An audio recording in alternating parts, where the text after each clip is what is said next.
নমস্কার বন্ধুরা, আমার রান্না বান্না চ্যানেলে তোমাদের সকলকে স্বাগত জানাই। আজ আমি বানাবো গোটা লোটে মাছের ঝাল। এই মাছের ঝালের রেসিপিটি গরম ভাতের সাথে খেতে অপূর্ব লাগবে।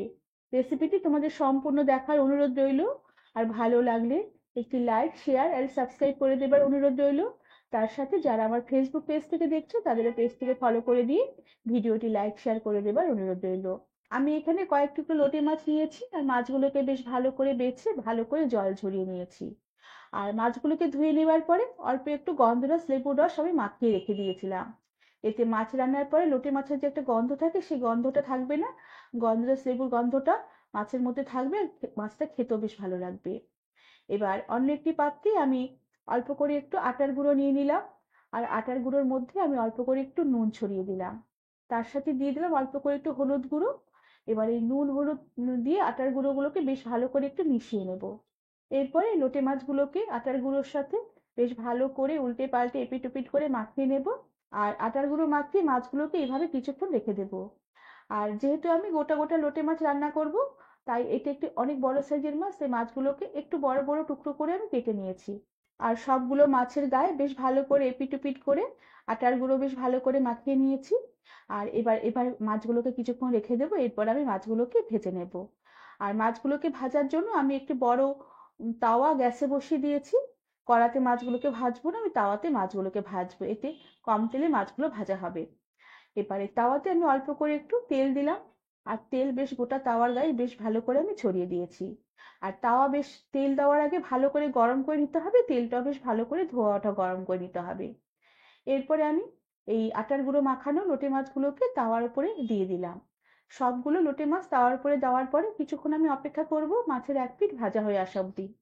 মাছের এক পিঠ ভাজা হয়ে এলে আমি সাবধানে মাছগুলোকে উল্টে দেব।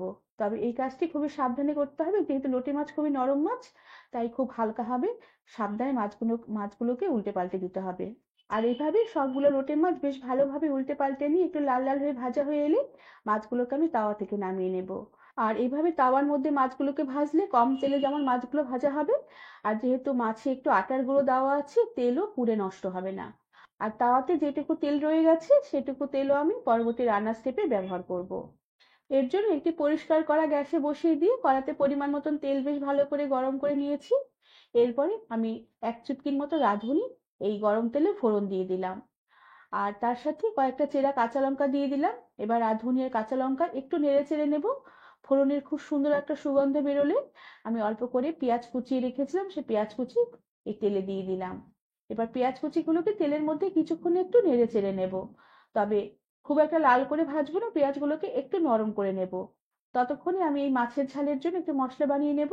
এর জন্য একটি মিক্সার জারের বাটিতে আমি নিয়ে নিলাম অল্প করে একটু টমেটো কুচি। তার সাথে নিয়ে নিলাম বেশ কয়েকটা রসুনের কোয়া। রসুনের কোয়াটা এখানে একটু বেশি করে দিতে হবে, যেহেতু লোটে মাছে একটু গন্ধ থাকে, তাই রসুনটা একটু বেশি দিলে খেতে বেশ ভালো লাগবে। ঝালের জন্য দুটো কাঁচা লঙ্কা দিলাম, এই লঙ্কাগুলো প্রচন্ড ঝাল, দুটো দুটো লঙ্কাতেই প্রচন্ড ঝাল হয়ে যাবে তরকারি। তার সাথে অল্প করে একটু জল দিয়ে সমস্ত মশলাগুলোকে বেশ ভালো করে মসৃণ করে আমি পেস্ট করে নেব। এদিকে পেঁয়াজটাও আমার অনেকটা ভাজা হয়ে এসেছে, পেঁয়াজটা বেশ ভাজতে ভাজতে বেশ অনেকটা নরম হয়ে এসেছে। এবার যে বাটা মশলাটা আমি পেঁয়াজে দিয়ে দিলাম। আর তার সাথে দিয়ে দিলাম অল্প করে একটু ধনের গুঁড়ো, অল্প করে জিরের গুঁড়ো দিলাম। সাথে দিয়ে দিলাম অল্প করে লাল লঙ্কার গুঁড়ো আর অল্প করে একটু কাশ্মীরি লঙ্কার গুঁড়ো। তার সাথে দিয়ে দিলাম পরিমাণ মতন হলুদ গুঁড়ো আর পরিমাণ মতন নুন। সাথে যে বাটিতে মশলা বেটেছিলাম সেই বাটিটা ধুয়ে অল্প করে একটু জল দিয়ে দিলাম। এবার সমস্ত মশলাগুলোকে বেশ ভালো করে নেড়ে চেড়ে নেব, যতক্ষণ না মশলার যে জল দিয়েছি সে বাড়তি জলটুকু শুকিয়ে আসে। এর জন্য কড়াটাকে একটু ঢাকা দিয়ে রেখে রান্না হতে দিলাম। কিছুক্ষণ পরে কড়ার ঢাকা খুলে দিলাম। দেখো জলটা বেশ অনেকটাই শুকিয়ে এসেছে মশলা থেকে। এবার মশলাগুলোকে বেশ ভালো করে নেড়ে চেড়ে কিছুক্ষণ কষিয়ে নেব, যতক্ষণ না মশলার কাঁচা গন্ধটা চলে যায়। যেহেতু রসুন আমি অনেকটা পরিমাণে দিয়েছি, তাই মশলাটাকে বেশ ভালো করে নেড়ে চেড়ে কষিয়ে নিতে হবে, যাতে কাঁচা রসুনের একদমই কোনো গন্ধ না থাকে। কিছুক্ষণ বেশ ভালো করে মশলা নেড়ে চেড়ে কষিয়ে নেবার পরে ভাজা মশলা থেকে খুব সুন্দর একটা সুগন্ধ বেরোতে শুরু করেছে। আর মশলার জলও শুকিয়ে গেছে, মশলা থেকে খুব ভালোভাবে তেলও সেপারেট হতে শুরু করেছে। এই সময় আমি ঝোলের জন্য অল্প করে একটু জল দিয়ে দিলাম। খুবই সামান্য পরিমাণে জল দিলাম, কেননা লোটে মাছ রান্না হতে খুব একটা সময় লাগবে না। তাই জলটা খুবই সামান্য দিলাম, যাতে মাছটা একটু ঝোল গামাখা গামাখা হয়। এর জন্য সমস্ত মশলা আর জল বেশ ভালো করে নেড়ে চেড়ে একটু মিশিয়ে নেব। আর ঝোলটাকে কিছুক্ষণ একটু ফুটতে দেবো। ঝোলটাকে ভালো করে কিছুক্ষণ একটু ফুটিয়ে নেবার পরে ভাজা মাছগুলোকে আমি ঝোলে দিয়ে দেব। ঝোল কিছুক্ষণ ফুটিয়ে নিয়েছি, এবার আমি ভাজা লোটে মাছগুলোকে ঝোলে দিয়ে দেব। সমস্ত ভাজা মাছগুলোকে ঝোলে দিয়ে দেওয়ার পরে আমি মাছগুলোকে ঝোলের মধ্যে সাবধানে একটু উল্টে উল্টে দেব, যাতে মশলার ফ্লেভারটা মাছের মধ্যে বেশ ভালোভাবে মিশে যায় আর মাছের দুপিঠ বেশ ভালোভাবে মশলাগুলো আটকে যায়। যেহেতু লোটে মাছ খুবই নরম মাছ, রান্না হয়ে যাওয়ার পরে আরো নরম হয়ে যাবে, তাই আগেই মাছগুলোকে সাবধানে একটু উল্টে পাল্টে দিলাম। এরপরে কিছুক্ষণ আমি মাছগুলোকে ঝোলের সাথে ফুটিয়ে নেব আর ঝোলটাকে আরো একটু টানিয়ে ঝোলটাকে আরো একটু ঘন করে নেব। তার আগে আমি কয়েকটা চেরা কাঁচা লঙ্কা দিয়ে দিলাম, এতে কাঁচা লঙ্কার গন্ধটা এই ঝোলের স্বাদ অনেকটাই বেশ বাড়িয়ে দেবে। এবার বেশ ভালো করে নেড়েচেড়ে মিশিয়ে নেব আর ঝোলটা কিছুক্ষণ ফুটতে দেবো, যতক্ষণ না ঝোলটা একটু ফুটে গিয়ে ঘন হয়ে আসে। কিছুক্ষণ মাছের ঝোল ফুটিয়ে নেবার পরে ঝোলটা বেশ অনেকটাই ঘন হয়ে এসেছে আর মাছগুলো বেশ অনেকটাই নরম হয়ে এসেছে আর মাছের ঝোলের থেকে খুব সুন্দর একটা গন্ধ বেরোচ্ছে। এরপর আমি একটি চামচ দিয়ে মাছগুলোকে খুব সাবধানে একটু উল্টে পাল্টে দেব আর এরপরে আমি দিয়ে দেব এক মুঠো তাজা ধনেপাতা কুচি। এই ধনেপাতা কুচি লোটে মাছের ঝালের স্বাদ সম্পূর্ণ পাল্টে দেবে।